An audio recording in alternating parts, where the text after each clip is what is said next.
Лукашисты предлагают расширять сеть патриотических клубов для детей. В Беларуси проходит испытание вакцины против запоя. Силовики отрабатывают применение модернизированной техники и спецсредств, а издания «Флагшток» и «Киберпартизаны» вычислили администратора ябатьковского паблика по фотографии облака. Это и многое другое вы узнаете в сегодняшнем выпуске.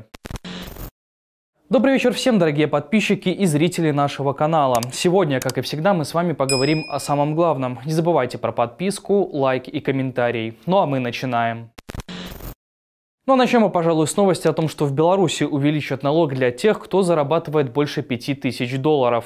Планируется, что со следующего года такие белорусы будут платить подоходный налог в 25% с суммы превышения, а не 13%, как это происходит сейчас. Речь о доходах от дивидендов по трудовым договорам, а также по гражданско-правовым договорам.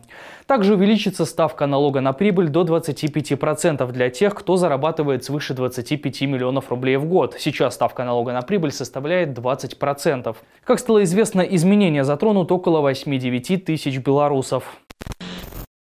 В Беларуси проходит испытание вакцины против запоя. Об этом заявил на пропагандистском канале директор ОАО «Билвит-Унифарм» Сергей Большаков. При этом он подчеркнул, что вакцина – это не способ бороться с традициями принятия алкоголя. Речь идет о том, чтобы помочь человеку физиологически принести последствия принятия больших доз алкоголя. Для этого заранее проводится вакцинация, и с ее помощью формируются буферы против влияния ударной дозы алкоголя. Ну что тут скажешь, какая страна, такие и вакцины.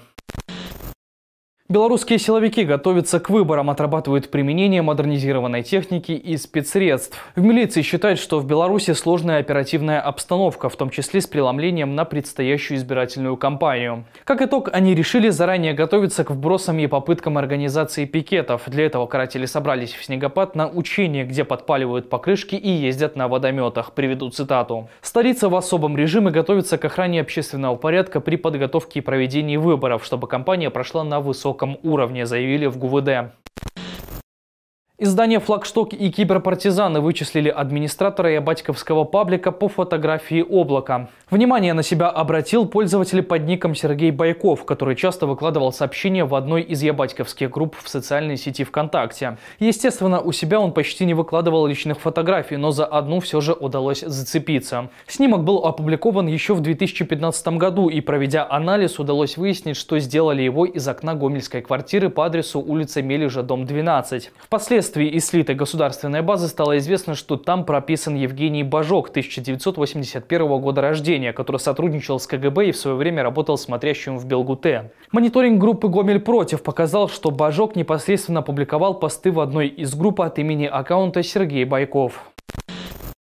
Объединение бывших белорусских силовиков «Белпол» опубликовало продолжение расследования о частной военной компании Лукашенко «Гардсервис». Напомню, что 19 ноября 2023 года Белпол выпустили расследование о псевдочастной фирме ОАО «Гардсервис», единственной в Беларуси частной охранной организации, имеющей специальное разрешение на приобретение, хранение и передачу своим сотрудникам гражданского и служебного оружия. В продолжении коррупционной схемы, которую пытается провернуть Шейман, Белпол стали известны очень интересные подробности по отжиманию у Павла Белого его бизнеса по застройке в городе Минске. Ну а более подробную информацию о расследовании вы можете найти в YouTube и телеграм-канале Белпол. В Беларуси до 1 марта 2024 года покроют все леса автоматизированной системой видеонаблюдения. Об этом сообщил министр лесного хозяйства Александр Кулик перед началом 22-го заседания Межправительственного совета по лесопромышленному комплексу и лесному хозяйству среди стран СНГ. По его словам, участники в первую очередь рассмотрят вопросы, связанные с организацией охраны лесов от пожаров, а также будет обсуждаться усыхание лесов. Ну что тут скажешь, ждем налога на грибы и ягоды.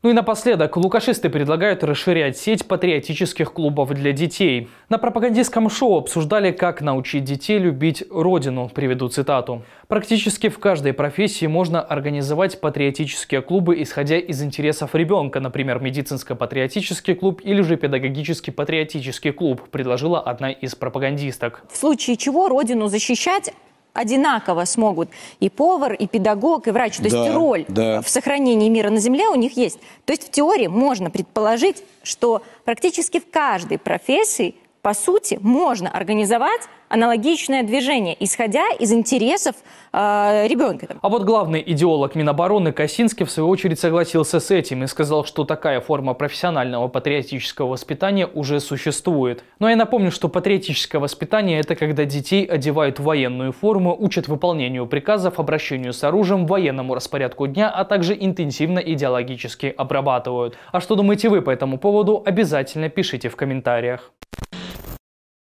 Ну что ж, на этом наши новости подходят к концу. Более подробную информацию можете найти у нас в телеграм-канале. Не забывайте про подписку, лайк и комментарий. Слава Украине! Живе Беларусь!